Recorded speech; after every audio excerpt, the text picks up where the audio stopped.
صدیق ہمارے ذہنوں میں بیٹھا ہوا کہ صدیق اس امت میں فقط ایک ہی شخصیت ہے، حضرت ابو بکر.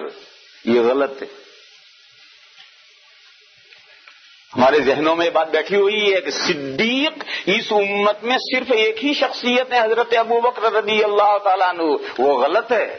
حضرت ابو بکر تو ہیں صدیق اکبر، بڑے صدیق. تو بڑے صدیق جہاں ہوں گے وہاں چھوٹے صدیق ہوں گے نہیں ہوں گے؟ تو ہر آدمی جانے گا بھائی حضرت ابو بکر تو صدیق اکبر کہتے ہیں.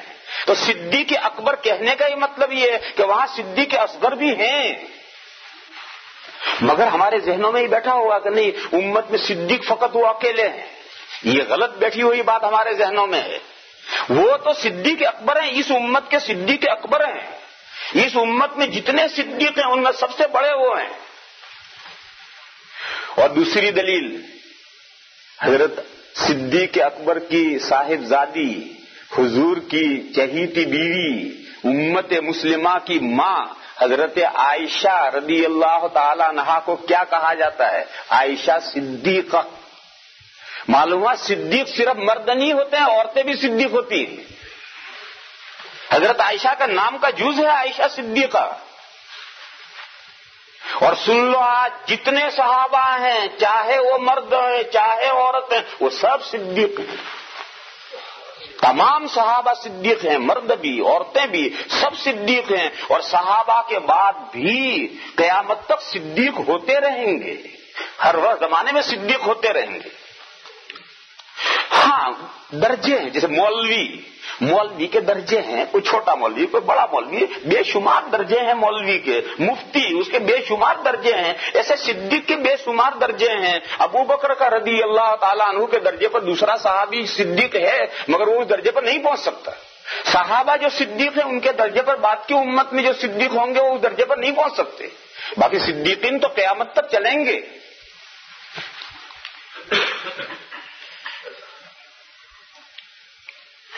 قرآن کریم میں ایک سورت پاک ہے سورت الحدید. اس سورت الحدید میں یہ مضمون آیا ہے کہ صدیق کون شخصیت کہلاتی ہے، یعنی کیا خوبیاں اور کیا اس میں خصوصیتیں پائی جائیں تو وہ صدیق کہلاتا ہے.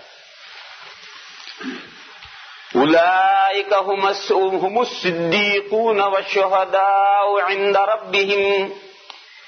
اور وہ بہت لمبا مضمون ہے، اس کو سمجھانا بھی ہے تو بہت وقت چاہیے کہ کیا کیا خوبیاں ہوں تو وہ صدیقیت کے مقام پر پہنچے گا. دیکھو میرے بھائیوں، ہم میں سے ہر کوئی صدیق کے مقام پر پہنچ سکتا ہے. کرو ہمت. کیا خوبی پیدا کرنی ہے؟ بس ایک خوبی پیدا کرنی ہے. بہت لمبی تفصیل ہے مگر اس کو نچوڑ خلاصہ ایک نقطے پر لاتا ہوں.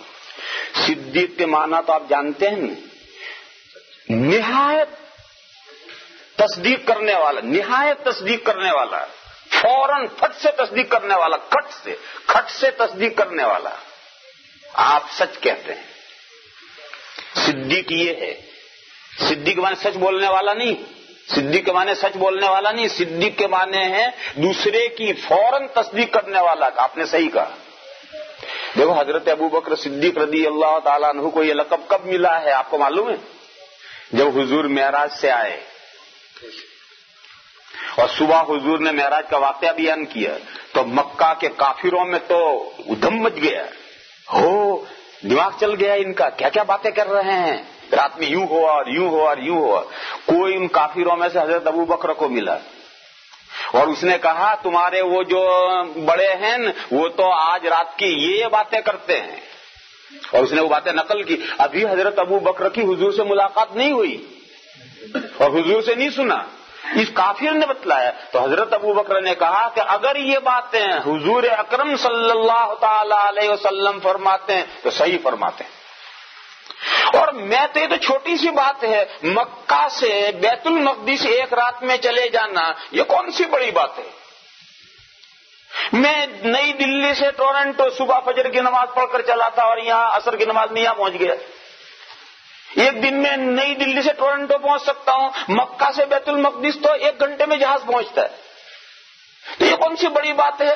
حضرت صدیق اکبر نے کہا کہ میں تو اس سے بڑی بڑی باتیں مانتا ہوں کہ اللہ کے یہاں سے فرشتہ وحی لے کر آتا ہے اور اللہ کا کلام لے کر حضور کے پاس آتا ہے اور اللہ کا وہ کلام ہمیں سناتے ہیں. میں تو یہ باتیں مانتا ہوں. تو معمولی باتیں کہہ رہا ہے. اس دن حضرت ابوبکر کو صدیق کا خطاب ملا ہے کہ جب ان کے سامنے ایک دین کی بات آئی تو ذرا جھجک نہیں، فٹ سے انہوں نے کہا صحیح، اگر حضور نے فرمایا تو 100% صحیح. یہ ذہن کہ دین کی بات فوراً قبول کر لے آدمی، بس یہ ہے صدیقیت کا مقام شروع ہو. اور مثال سے سمجھو، ہم کھاتے ہیں تو 3 قسم کی چیزیں ہوتی ہیں. بعض چیزیں ہیں منہ میں پہنچتی ہے، معدہ ریجیکٹ کر دیتا ہے. مکھی گھس گئی منہ میں تو گلا نگلنا چاہتا ہے، اسے نہیں نگلنا چاہتا ہے، معدہ اسے ریجیکٹ کرتا ہے اور ایسا ریجیکٹ کرتا ہے کہ بعض مرتبہ اندر وامٹ ہو کر پلٹی ہو جاتی ہے. معدہ اس مکھی کو قبول کرنے کے لیے تیار ہے ہی نہیں. دوسری وہ چیزیں ہیں کہ منہ کے اندر پہنچی تو معدہ کہتا ہے کوئی حرج نہیں، آنے دو تو بھی کوئی حرج نہیں، نہ آنے دو تو بھی کوئی حرج نہیں. عام طور پر جو چیزیں ہم کھاتے ہیں وہ ایسی ہوتی ہے کہ منہ میں جاتے ہیں تو معدہ جو اسے نگل جاؤ تو معدہ کہے ویلکم، نہ نگلو تو معدہ کہے گا ہمارے پاپوش سے. منہ میں سے تھوک دو تو معدے کو کوئی بگڑتا نہیں ہے، نگل جاؤ تو معدے کو کوئی خاص خوشی نہیں ہے. اور کچھ چیزیں وہ ہیں کہ منہ میں پہنچنے کے بعد میں معدہ چاہتا ہے کہ جلد سے جلد اندر آ جائے. مٹھائی ہے منہ میں اور خوب مٹھائی، معدہ چاہتا ہے کہ جلد سے جلد میرے اندر آ جائے. جو بھی چیز منہ میں پہنچتی ہے تو معدے کے تعلق سے اس کے 3 درجے ہو جاتے ہیں. منہ میں پہنچی ہوئی کچھ چیزوں کو معدہ ریجیکٹ کرتا ہے، کچھ چیزوں کو کشش سے کھینچتا ہے اور کچھ چیزوں کو نہ کھینچتا ہے نہ ریجیکٹ کرتا ہے. دیکھو وہ جو معدہ مکھی کو ریجیکٹ کرتا ہے یہ تو کافر کی مثال ہے. وہ کافر کہ جس کے سامنے دین حق آیا مگر وہ قبول کرنے کے لیے تیار نہیں، یہ تو کافر کی مثال ہے. جیسے معدہ مکھی قبول کرنے کے لیے تیار نہیں ہے تو وہ اللہ کے سچے دین کو مکھی سمجھتا ہے اور اس دین کو قبول کرنے کے لیے تیار نہیں ہے، وہ کافر ہے. اور ایک ہم عام مسلمان ہیں، عام مسلمان ہم ہیں، دین آ گیا آگے آگے چلا جائے چلا جائے چلا جائے. عام مسلمانوں کا حال یہی ہے. ہمیں آج آپ غور کیجئے، ہم میں سے بہت سو کا یہ حال ہے کہ انہیں مسلمان ہونے پر کوئی خوشی نہیں. ہم مسلمان ہیں، ماں باپ سے مسلمان چلے آ رہے ہیں اور خدا نہ خواستہ نہ رہے تو بھی انہیں کوئی افسوس نہیں. آج 80% مسلمان ہیں مسجد کا رخ نہیں کر رہے. کیوں؟ اگر اسلام پر انہیں خوشی ہوتی تو مسجد میں نہ آتے. وہ 80% مسلمان جو مسجد کا بھولے سے بھی رخ ہی نہیں کرتے تو مسلمان ہیں اور پھر مسجد میں کیوں نہیں آ رہے؟ انہیں مسلمان ہونے پر کوئی خوشی نہیں انہیں.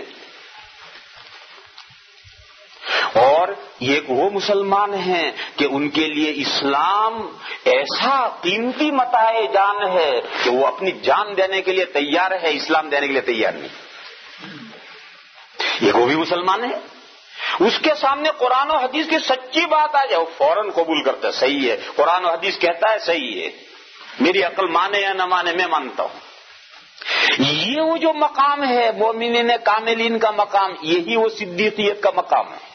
یہاں سے صدیقیت کا مقام شروع ہوتا ہے اور جتنا اس میں آپ ترقی کرتے چلے جائیں گے اتنا صدیقیت کا مقام بڑھتا چلا جائے گا. اسی لیے میں نے عرض کیا تھا کہ میرے بھائیوں، ہم میں سے ہر شخص صدیق بن سکتا ہے. ہمت کرو، اسلام سے عشق پیدا کرو، دین سے محبت پیدا کرو، دین کے تعلق سے سینہ کھول دو اور دین کی ہر بات کو ایسا قبول کرو جیسا کہ معدہ مٹھائی کو قبول کرتا ہے. بس صدیقیت کا مقام شروع ہو.